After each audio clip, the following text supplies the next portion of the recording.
Bismillah. Comment pouvait-elle aimer un homme qu'elle ne connaissait que depuis 24 heures se demanda-t-elle atterrée. Pourtant, elle ne pouvait nier la réalité de ses sentiments. Elle aimait éperdument Kern McAllister. Un élancement au pied lui arrachait une grimace, mais elle accueillit cette souffrance avec joie, comme une diversion en torrent, un tourment autrement plus grand. Cette conversation ne nous mènera à rien, murmura-t-elle d'une voix éteinte. Réfléchissez, Lucie, je vous en supplie. À quoi bon? Je ne veux pas me marier avec vous, c'est clair? Elle se baissa pour ramasser sa canne, mais Kern arrêta son geste et la prit par les épaules. Ses mains glissèrent ensuite le long de ses bras pour se poser sur sa taille. D'une façon ou d'une autre, je vous persuaderai, chuchota-t-il en l'attirant plus près de lui encore. Avec son pied handicapé, Lucie n'était pas en mesure de résister. Et puis le regard grave et intense, rivé sur elle, les yeux si noirs où dansait une flamme sombre et passionnée, l'hypnotisaient. Nous pourrions passer de très bons moments ensemble, vous savez. Pendant les 2 semaines annuelles qu'il avait l'intention de consacrer à sa famille, il plaisantait. Je vous en prie, Kern, laissez-moi. Pas avant que vous me promettiez de réfléchir. Un baiser aérien frôlait les tempes de la jeune femme, qui lutta désespérément pour ne pas fondre en larmes. S'il utilisait des armes déloyales à présent, avait-il seulement idée de la torture qu'il lui infligeait, du terrible combat intérieur qu'elle devait mener? Savait-il qu'il venait de faire voler son fragile équilibre en éclats? Avec une infinie douceur, il souleva son menton et scruta le visage pâle et terrifié levé vers lui. N'ayez pas peur, Lucie. Je vous ai promis que je ne vous ferai aucun mal. Vous avez assez souffert comme ça. Il ignorait, hélas, qu'il lui suffisait d'exister pour la faire souffrir. Un regard, un simple effleurement la mettait au supplice. Vous êtes très belle, Lucie. Je serais fier que vous deveniez ma femme, croyez-moi. Il oubliait de préciser qu'elle ne le serait que 2 semaines par an, et encore. Un éclat fiévreux brillait dans les yeux de Kern, une lueur de désir pur sur laquelle elle ne pouvait se méprendre. S'il osait l'embrasser, songea-t-elle, elle le giflerait, se débattrait comme une diablesse, Seulement, lorsqu'il prit possession de ses lèvres, ses belles résolutions s'évanouirent en fumée. Impuissante contre cette bouche tendre et déterminée qu'il s'emparait de la sienne, Lucie ne tenta même pas de se révolter, bien au contraire, cessant de lutter contre elle-même, elle se porta à l'assaut de ses lèvres brûlantes, palpitantes, ardentes, fougueuses. Elle se sentait si bien, si vivante, à l'abri de ce corps vigoureux, elle avait tant besoin d'être caressée, serrée dans ses bras rassurants, tant besoin d'oublier ses souffrances. En sentant son abandon, Kern se raidit un bref instant, puis son baiser changea de nature. De tendre, il se fit conquérant, possessif, presque triomphant. Cependant, lorsque ses mains s'aventurèrent sous la chemise de Lucie, vers sa gorge ronde et satinée, elle revint brusquement sur terre et le repoussa sans ménagement. Ça suffit, Kern. Mais il ne l'entendait pas de cette oreille. Avant qu'elle ait pu prévenir son geste, il l'enlaça de nouveau. Vous avez aimé ce baiser autant que moi, Lucie, avouez-le. C'est faux, menteuse. Là-dessus, il la libéra et lui tendit la canne. Ma proposition n'a rien d'absurde, et si votre raison se refuse à l'admettre, votre corps le sait, lui. Lucie aurait voulu effacer d'une gifle le sourire moqueur qui étirait les lèvres de Kern. Elle poussa un gémissement sourd et s'enfuit sans un regard en arrière. La dernière bouchée du dîner avalée, la jeune femme déclara son intention d'aller se coucher. « Si tôt » s'exclama Kern d'un ton narquois. « Auriez-vous peur de rester ?» Les joues en feu, elle riposta avec véhémence. « Tout allait très bien jusqu'à ce que vous me fassiez cette proposition saugrenue. » Elle n'a rien de saugrenu, et si vous restez ici, 40 jours et 40 nuits, je me fais fort de vous en convaincre. Il s'avança avec un sourire espiègle. Je peux vous embrasser pour vous souhaiter bonne nuit. Approchez encore et je vous assomme avec ma canne. Je voudrais que vous vous mettiez bien dans la tête que je ne vous épouserai jamais, Kern, même si nous restions bloqués par cette satanée rivière pendant 40 ans. Si j'étais le dernier homme sur terre, je ne serais toujours pas intéressé. À présent, bonsoir. Malheureusement, une fois couchée, Lucie éprouva les pires difficultés à s'endormir, comme il serait facile de céder à la tentation d'épouser Kern, de faire de cet endroit sa maison. Un long soupir lui échappa tandis qu'elle se retournait sur le dos en fixant les ténèbres. 15 jours par an, c'était mieux que rien, non? Oui, mais que ferait-elle durant les 340 autres jours? Elle se morfondrait en rêve à Cairn? Pas question, mieux valait affronter la solitude que supporter un simulacre de mariage. Les pleurs de Toby sortirent Lucie d'une vague somnolence au milieu de la nuit. Croyant qu'il avait faim, elle lui prépara un biberon, mais il le refusa en s'époumonnant de plus belle. Elle eut beau s'évertuer à le calmer, elle n'y parvint pas. Peut-être sentit-il sa tension. Même tout petit, les enfants percevaient l'angoisse des adultes avec une extrême acuité. Et puis tous ses repères habituels lui avaient été ôtés en l'espace de quelques jours, et cela le perturbait sans doute. En désespoir de cause, Lucie se mit à déambuler de long en large en le berçant, sans plus de résultat, hélas.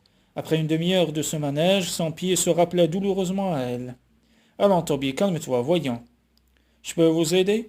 Lucie sursauta violemment et se tourna vers Cairn. « Vous m'avez fait une de ces peurs, s'exclama-t-elle, j'ai failli laisser tomber Toby. » Pour tout vêtement, Cairn ne portait qu'un jean, les mains sur les hanches, les cheveux en bataille. Il s'approcha.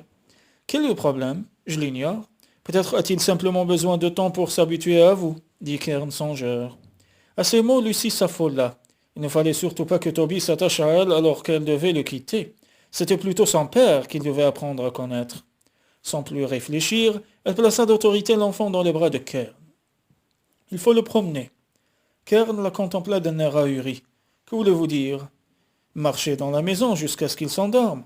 Chantez-lui des cantines, racontez-lui des histoires ou lisez-lui la liste des cotations en bourse. Cela m'est égal. Pour ma part, je déclare forfait. Mais il est grand temps que vous fassiez plus amplement connaissance avec votre fils. Monsieur McAllister, coupa-t-elle d'un ton sans appel. Bonne nuit. Bien entendu, Lucie ne parvint pas à trouver le sommeil.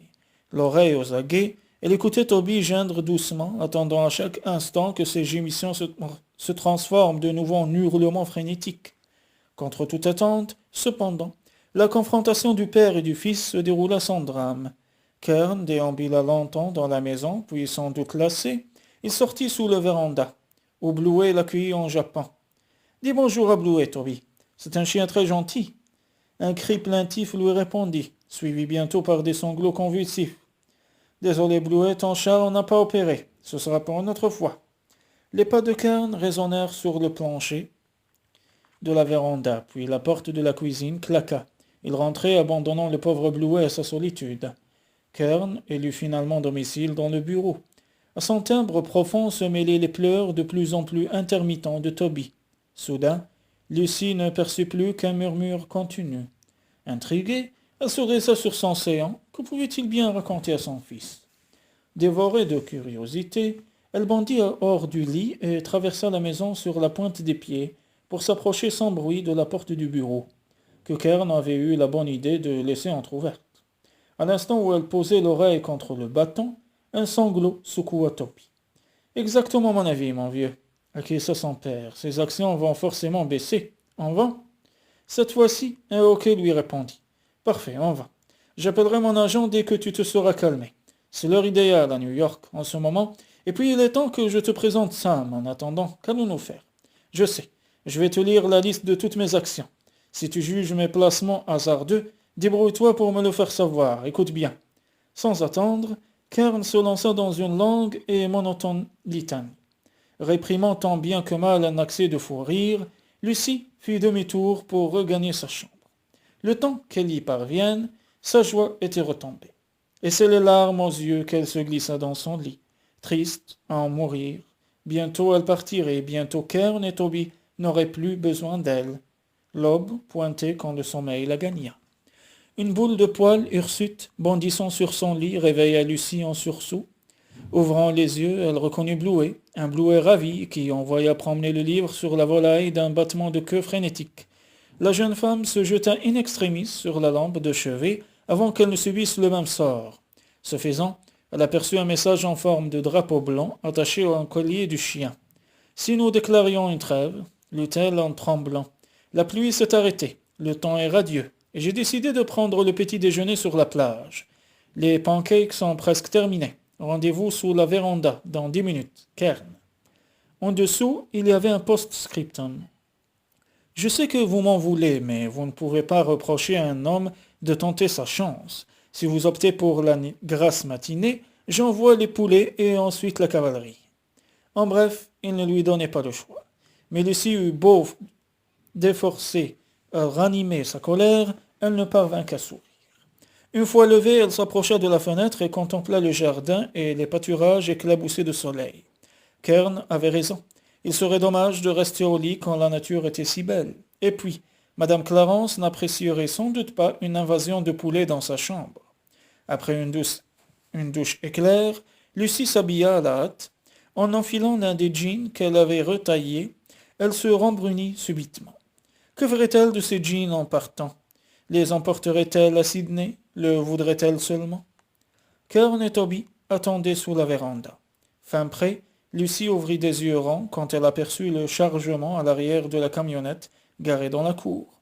Le chien et l'inévitable couffin émergeaient difficilement d'un joyeux bric-à-brac composé de chaises longues, couvertures, glacières et autres thermos. Vous prévoyez une expédition de combien de mois? Lança-t-elle d'un ton moqueur. Un pique-nique digne de ce nom doit être accompagné d'un certain confort, rétorqua Kern imperturbable. Il l'enveloppa d'un regard admiratif. Vous êtes fraîche comme un bouton de rose. Gênée, Lucie contempla Toby qui semblait parfaitement heureux dans les bras de son père. Avez-vous réussi à dormir? Après avoir voulu un nombre impressionnant d'actions, oui, Toby réprouvait la plupart de mes investissements. Vous n'allez pas me dire que vous avez vendu parce qu'il pleurait.